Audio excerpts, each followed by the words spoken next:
Hello there to you folks. JB here live with you in your hurricane headquarters. A new tropical wave has emerged in the Atlantic that our meteorologists are closely monitoring for potential U.S. impacts towards the end of next week. All the models, everything you need to know on tracking the tropics. Let's send things right over to Chief Meteorologist Jeff Berardelli at the wall with the very latest. Jeff, a lot of attention towards Fiona, but Sure. now something else that we're tracking here as well. Yeah, we're shifting our attention now because obviously Fiona has, devastated Puerto Rico, parts of the Dominican Republic, Grand Turk Island, and the Turks and Caicos. But this is now heading north towards Canada, and it's probably going to move on shore as a hurricane, believe it or not, in Canada. But now all eyes are on that disturbance right there. It's very disorganized at the moment, but most of the computer models, if not all of the computer models, do develop this into a robust system. So it's not just me that's here with you. It's JB, who you just saw, but also Rebecca Barry is going to be with us in just a few seconds. So first, I want to kind of give you an overview. Then I'm going to sit down and you can ask as many questions as you want. So first things first, that is Fiona, as you can see it. This is the tropical disturbance, which now has a high chance of development. If you've been watching us, you know this. We've been watching this very closely over the past couple of days. Right now, it's very close to the South American coast. And if there were anything that could stop this from developing, it has to happen within the next 2 to 3 days as it comes close to and interacts with South America. Otherwise, it's going to be off to the races once it gets into the Caribbean. And the reason is conditions are very favorable in the Caribbean for this system to be nurtured, kind of incubated, and likely get stronger and stronger. So first things first, let's show you what's happening close to the system. Now, there is some dry air on its northern extent, but it's pretty far off. It's pretty separate from the actual moisture. So there is a lot of moisture, but again, it is very, very close to South America. So if we get lucky here, something will happen with it being too far south to really get its legs. But if it were to get its legs and start moving a little further to the north, and most of the computer models show that, then watch what happens once it gets into the Caribbean. Now, this is the wind shear forecast. Areas where you see this bright red, not favorable for development. And right now, there's a little bit of bright red on the northern side of the system. Orange is also not very favorable either. But watch what happens as we head towards the end of the week and especially into the weekend.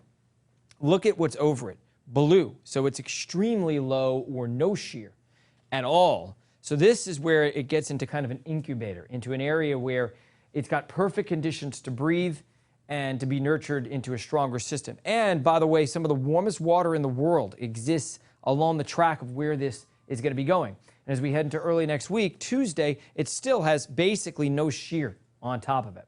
Now, there is a trough of low pressure and plenty of wind shear here in the Gulf of Mexico.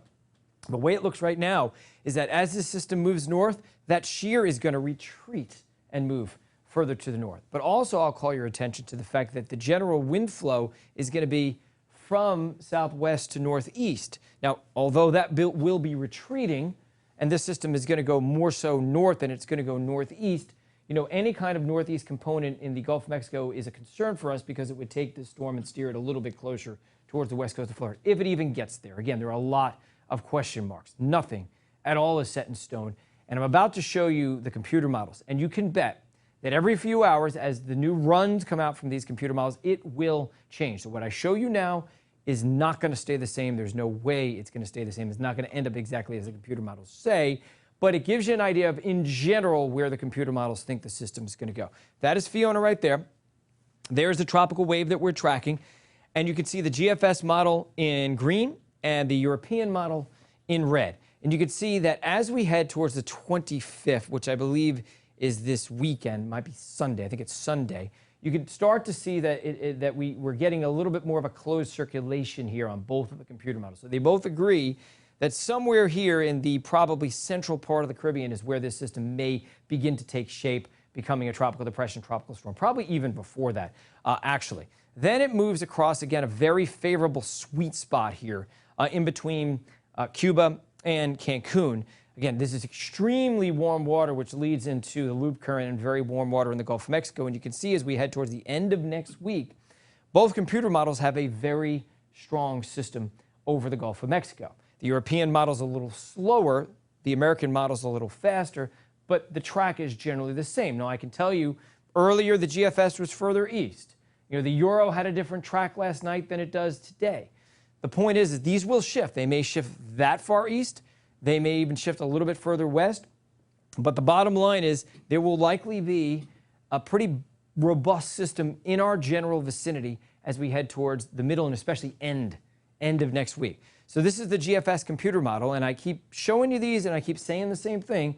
This is going to look very different tonight. It's going to look different tomorrow. Each and every one will come out and it will move the system. So you shouldn't concentrate on the details, just the general idea of where the system is tracking and approximately the time at which it gets there, which again is the end of next week, and it's in the Gulf of Mexico. So in our general neighborhood, that is the GFS model. Now I'll put the European model up for you, and you're going to notice very similar.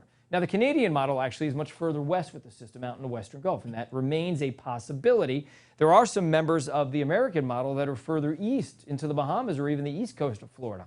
So again, a lot can change. Somewhere in that envelope is where this system is likely to go. But what I can say is most models support a robust and strong system. This is the European model. It's a day behind the American model, but you can see right here in the Gulf of Mexico puts it in a precarious place for just about anybody who lives along the Gulf Coast. But again, I will say that it could shift. It could be further east, East Florida, could be across Cuba and into the Bahamas. That is certainly on the table. Before I head back to the desk, just want to show you this right here. Water temperatures in the Caribbean right now are a solid 2 to 3 degrees above normal. So we have low wind shear and we have very warm water temperatures in the Caribbean leading into the Gulf of Mexico right now. There have been no tropical storms or hurricanes to kind of zap that energy, and so that energy is available for the storm to get stronger. Okay, so we're back at the desk now, and Rebecca, here we are. It's been a quiet season so far, but now we have a legitimate concern on our hands. But how uncertain are we at this moment? We're highly uncertain of what it may do for our local area. We're highly uncertain on where it's going to end up. We're relatively certain that it will enter the Gulf and develop. We're pretty sure that that's going to be a factor in our forecast by the end of next week in the Gulf, that we'll be dealing with a tropical system. And so it comes down to a lot of things. We're going to have a lot more information about the system by the end of this week. Our long-term forecast models do perform pretty poorly before a system develops. Data gets inputted when a system does develop, like the actual center of rotation. And so we could see a pretty big shift in the forecast models once the system does form later on this week and we get an idea of where the center of rotation actually is. That's one big factor that could change what we're seeing with the forecast models. 100%. You know, oftentimes I have to be reminded that, you know, these computer models are simply just mathematical concepts and you know, they're a tool, but they are not the end all be all. And, you know, sometimes it's best to be in the path of the hurricane 8 days out because it never ends up exactly where the computer models say. So I'd rather be in the path of the computer model 8 to 10 days out because I know it's going to veer away from that. But how much is really the question there. But the bottom line is it's moving through the sweet spot. It's moving through an area, you know, right between, you know, the Yucatan and Cuba, the Yucatan Channel. You know, where these storms, once they get in the Gulf, they have to landfall somewhere. That is the problem. That's the concern. So it doesn't have to be us in the Tampa Bay area. It could be, you know, a little bit further west in the Western Gulf. That remains on the table. More likely it would be Central or Eastern Gulf or somewhere in the state of Florida. But that also could mean that it could cut across Cuba into the Bahamas. So I know you probably have lots of questions. JB, I'm sure we're gonna have some questions that we need to answer, and we might as well do that. One thing I want to leave you with here before we answer questions, Rebecca, what should people be doing at this point? It's early, right? So what should people be doing at this point? It is early at this point. And so at this point in the conversation, we want you to mentally note that you need to check on this system and check in with us every couple of days to see what has changed, because if it is going to be something that you need to be more prepared for. And so the top of mind thing is you need to check in with us and see what's developed and what's changed as the system develops so you can know exactly what to expect. The other thing is to pull out your hurricane kit. It's been so quiet this season. You might have robbed a couple of snacks out of there, or maybe the batteries for the remote. So just check to see what you have, because there's nothing more miserable than the panic of empty shelves right before a system makes impact. And so right now it's just, you know, do you have enough propane in the grill if you had to cook a couple of meals outside? You're going to use it anyway. We're about to move into the really nice grilling season where it's not so hot out there. And so we do want you to, the easy things, the things that would make your life much, much, much better if we are dealing with a tropical system. Those are the things to think about right now. But most important is to just pay a little bit more attention. We haven't had to this season, so it's time. We're going to get to our Q&A now, our meteorologist Q&A. You can ask Jeff and Rebecca their questions. Of course, use the hashtags that we have here on your screen. Also pinned in the comment on the Facebook Live comment section, hashtag Hey Jeff, hashtag Hey Rebecca, or hashtag Hey JB, and we can animate your comments just like this. And we're going to start with a question from the WFLA Facebook page, hashtag Hey JB from Jennifer. Just tell us if it's coming to us, please. I wish it was that easy. We'd be rich, rich, rich. We would. And while we do have long-range models, what's the confidence level in the long-range models as far as this emerging into the Gulf as the GFS and the Euro have it in some form or another? There's never much confidence in any one run of any one computer model, but when you have a lot of computer models with general agreement, and it agrees with the meteorology, and the meteorology being, okay, are conditions favorable? Do you have low wind shear? Do you have moist air, not dry air? Do you have, warm water temperatures? All of those things exist. This system is going to have near perfect environmental conditions for strengthening once it gets into the middle of the Caribbean by this weekend. And there's not much to stop it. And the bottom line is that once it gets into the Gulf, it has to escape somewhere, right? It has to move on land somewhere. So one thing we don't know is if it's going to get it to the legs. So is it going to become that bona fide disturbance so that it can take advantage of what is a very nurturing environment? That'll be determined in the next 2 to 3 days. How about this one from Brody from your Facebook page, Jeff, the Jeff Biridelli Facebook page, hashtag Hey Rebecca, though. I think the wave train has turned on. Do you agree with this assessment from Brody, Rebecca? Well, what he's talking about is a couple of Tracking the Tropics ago, we talked about how sometimes when the first system kicks things off, you see them lined up like a train across the Atlantic, one low pressure after the other. And while this is certainly more active, and if you were a weather nerd and you were watching the weather models, the GFS a couple of runs ago did have a second system just marching right up behind it. I don't think that the wave train's in full effect. I think normal tropical activity is in full effect at this point. This is what we should expect this kind of year, to be watching 2 to 3 systems out there, some of them not impacting anyone or not impacting our area. But then, of course, there's always the one to watch, especially this time of the year, that may make its way towards the Florida Peninsula. We've got a lot of questions in the queue. We're going to try to get to as many as we can over the next 10 or so minutes, folks. A comment from Carol from the WFLA Facebook page. We're monitoring all of our Facebook pages, folks, for your hashtag Hey Jeff or hashtag Hey Rebecca questions and comments. This one is it still about 7 days or so before we have any idea of where this new wave is heading, Jeff? No, not that long. We don't have to wait that long. I think we will have a much better idea of where this is going by the weekend. And honestly, maybe as early as Friday, depending upon how quickly this thing gets its act together. It's Tuesday, 3 days from now, we should see if it's consolidating and becoming a tropical depression. And then, like Rebecca said, once the models have a fix on its position, once it is a bona fide system, closed circulation, then they are much better at forecasting where the system's going to go. And one other thing that the National Hurricane Center will do is NOAA will send airplanes in, not just into the storm, but into the environment around the storm.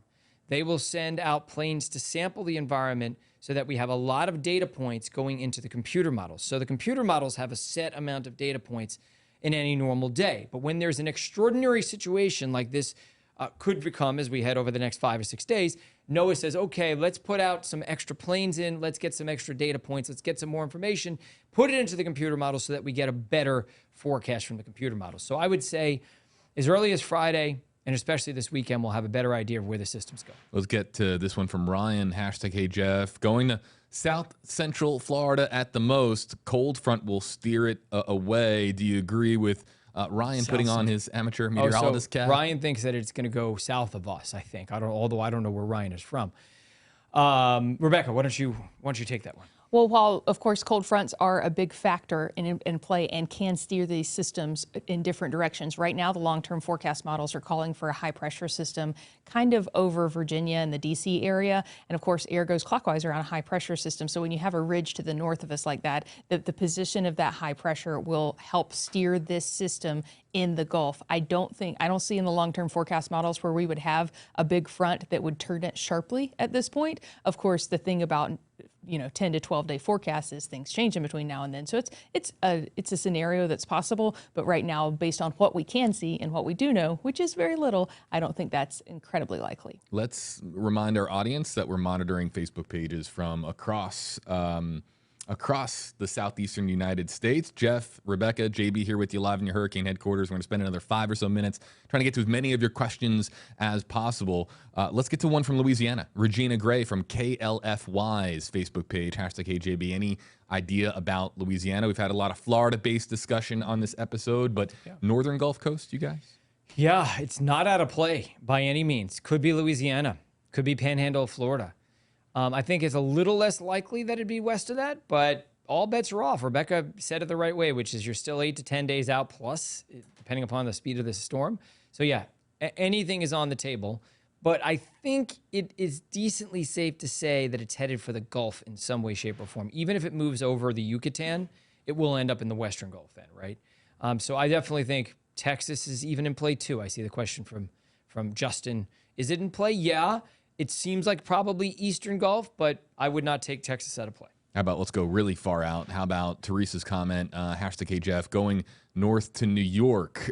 New York, not clearly, obviously. Yeah, we don't know the answer to that. Well, I mean, you cannot rule it out, though. And the reason why I say is there's a number of models that, so the GFS model, the one you see now, and by the way, that storm that's moving off the eastern seaboard is Fiona, obviously. And the European model, we run a number of these. So we run the actual parent model. That's what you're looking at here, the parent GFS and the parent European. But each one of them have children. And we run about 50 of the European's children and 20 of the GFS's children. Essentially, we run the model, but with different parameters just to kind of test where they may end up. So we'll tweak this, we'll tweak that, and we'll run them all like that at once. And there are a number of members of the American model, the children of the American model, that actually push it east into eastern Florida or through the Bahamas or Cuba. So that whole window is possible. Now, if it moves off the eastern seaboard, yes, eventually it would mean the eastern seaboard is in play. But that is way in the distant future and not something that we can even speculate on right now. How about one for Rebecca from Bobby, saying #Rebecca. Are there some high or low fronts that will steer the direction in the near future? And so what we can see that far out on the two forecast models is that we expect there to be a high pressure south of New England, closer to the Virginia, D.C. kind of area. And so if that were to shift a little bit further north, that would change the direction and steering, and you would have a better chance for it to continue a little bit further west. If it were to be a little bit further south, that would also impact the positioning and where this ends up. And so it's still too soon to tell. What would be a game changer, which is what I think Ryan was referencing earlier, is if a strong cold front were sweeping across the southeast at that point, because that's what causes storms to turn sharply. If we were to have a cold front perfectly positioned across the state of Florida, it would turn this system sharply towards the east and make an immediate impact somewhere along the Gulf Coast of Florida. And so that would be the worst case scenario, and it's certainly not looking likely at this point at all. It's looking more likely that high pressure is just going to be a weak steering current for this system. We'll have to wait until we get a better update for the greater systems at play across the entire forecast area. The long-term forecasts for the greater systems at play, like high pressures and fronts, are almost as inaccurate as long-range forecast models for hurricanes. Lots and lots of things change in between now and 10 days. How about? I think it's worth saying, JB. So we have a front that's moving to South Florida this weekend. It's our first fall cool front. Now, are we going to be cool? No. We might drop a degree or two, maybe a couple of degrees at night. So the humidity may drop a teeny bit. But it shows you the transition of the weather pattern, right? We're going from what is a situation where we're dominated by what we call tropical easterly winds, which blow stuff from Miami and West Palm and up towards Cape Canaveral across through the western part of Florida and into the Gulf. That is the prevailing flow during the summertime typically. But as you head towards the end of September and into October, the jet stream starts to dive further south. We get some of these fronts. These fronts can turn systems in the Gulf towards the west coast of Florida. So we have the first of these this weekend. And you might notice a slight change in the weather here. It's not going to be much of a change, but it kind of is a precursor to what is going to start happening more often in the middle of October. But the concern, obviously, is that as you get more and more of these fronts, you have a greater ability to then use these fronts to kind of turn the systems towards the western part of Florida. So closer to the Tampa Bay area, closer to the Fort Myers area, closer to the Apalachicola area. And all those remain in play right now. Brian's asking, #Hey Jeff, I'm flying down. This is a timing related question too. Flying down into Tampa this Thursday. Should I change my flight? Let's just kind of go over the scenarios here really quickly from your hurricane headquarters live. Hello to wherever you're watching from. JB, Jeff, and Rebecca here with you in the stream center. If this thing was booking it, I mean, going as fast as possible, what is the earliest that this could arrive and actually have U.S. impacts? Well, if it takes a little bit of a shortcut and it head, instead of taking the turn later, it takes it through like Jamaica and then up to Cuba. Yep. The Keys, probably 7-8 days. Yeah, 8 Wednesday, days maybe. Wednesday, Thursday. Yeah. Of next week. We're not talking about this week. That would be the earliest. Yes. Right. So as far as this weekend, people Fine. are asking the inevitable football questions. Right, of Yeah, course. all good. Fine. Okay, let's get to the next question. Actually, I would like to get to. There's one that I want to end out the stream with, but first, we're going to get to an intensity forecast question. These are always in our comment section. Cassandra, #Hey Rebecca, how strong is it expected to get? This is the question that people want to know. Are we talking Cat 1, Cat 2, or dare I say something, or are we even talking about a hurricane? I do think we're talking about a hurricane. Unfortunately, there's nothing working against the system to keep it weak. The best shot that we would have to keep it weak is that shear that's in the Gulf right now, but I don't think it's going to act in the way that we might hope for it to keep it weak. It looks like right now the Euro keeps it a little weaker and a little slower than the GFS does, but there's no real reason to believe that this doesn't have the opportunity to intensify into a very powerful major hurricane. I agree. Let's get to Vicky. Want to know about water temperatures. Can we? I don't know if we have a graphic prepared, but water temps. We do. I can forward to that. Rebecca, you want to do that? Yeah, I'm trying to get there. Okay. Because water temperatures, of course, obviously play a role in rapid intensification and whether or not this is going to become a significant storm for this season. Right. So there's two things. There's water temperatures, the surface water temperatures, which are about 2 to 3 degrees Fahrenheit above normal in all of the Caribbean and the Gulf of Mexico, and parts of the Gulf are even warmer than that. But 2 to 3 degrees above normal. And first of all, you don't need water temperatures in September above normal. They could just be normal and you'd still get a major hurricane. So you're dealing with extra, energy available. Remember, there have been no systems to work over the heat. So the heat's just all sitting, there's potential energy. But then in addition to that, it's very interesting in the northwestern Caribbean by the Yucatan Channel and into the Gulf, straight north of that, something called we call the loop current. That is not just surface warm water. That is very deep warm water. It's called ocean heat content. And when you look at our part of the world, North America, South America, Central America, the hottest water temperatures in terms of ocean heat are in the Yucatan Channel. So it's some of the warmest water in the world that exists right there. And this seems at this point to probably be moving over that. Which is why I call it the sweet spot, because not only does it kind of direct systems into the Gulf and then systems have nowhere to go, but it also directs it right over some of the warmest water. First in the Yucatan Channel, in the northwestern Caribbean, where it's really warm, deep water, and then into the loop current, which is about 100 to 200 miles to the west of Tampa.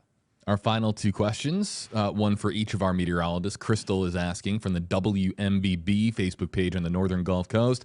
#Hey Rebecca, is there a chance this storm comes to the Panhandle, as she calls it, the Forgotten Coast? I think it's forgotten. I don't think it's forgotten either. We love our friends to the north on the Panhandle. Don't forget about them. Big fan of Pensacola. Well, unfortunately, there is a good chance that it ends up near the Panhandle. That's what both of the forecast models are calling for right now. The only good news I have for the so-called Forgotten Coast is that the best place to be in a long-range hurricane forecast model is right under where it says it's going to be in 10 days, because that's a guarantee that it's going to change. Yep, that's true. I agree with her. And let's just all communicate, if we can, for a second. Not the Forgotten Coast. We're taking your questions from the WMBV Facebook page.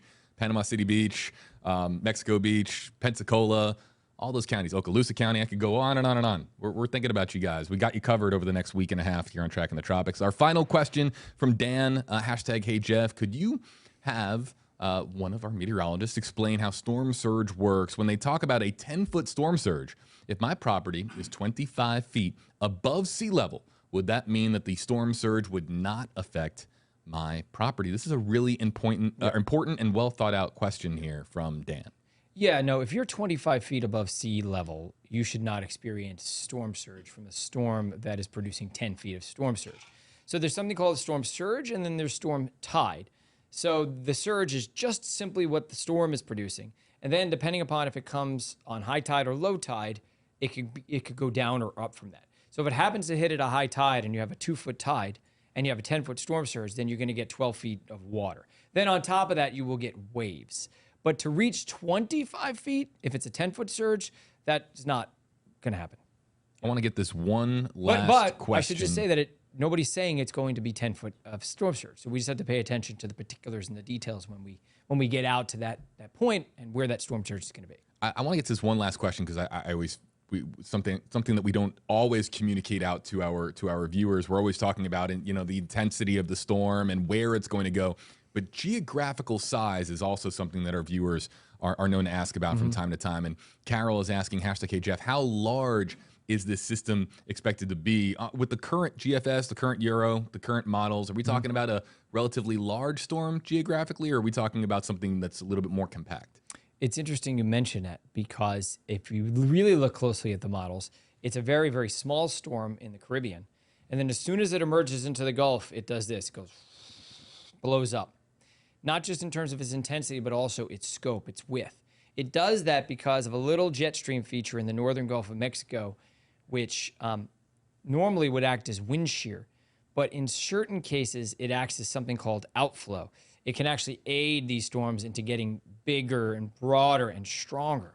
And so that, maybe, Rebecca, if we show the wind shear graphic, and at the end of the wind shear graphic, you're going to see that there's this area of red in the northern Gulf of Mexico. That sometimes can actually help to expand these storms and make them bigger. So watch as we head through.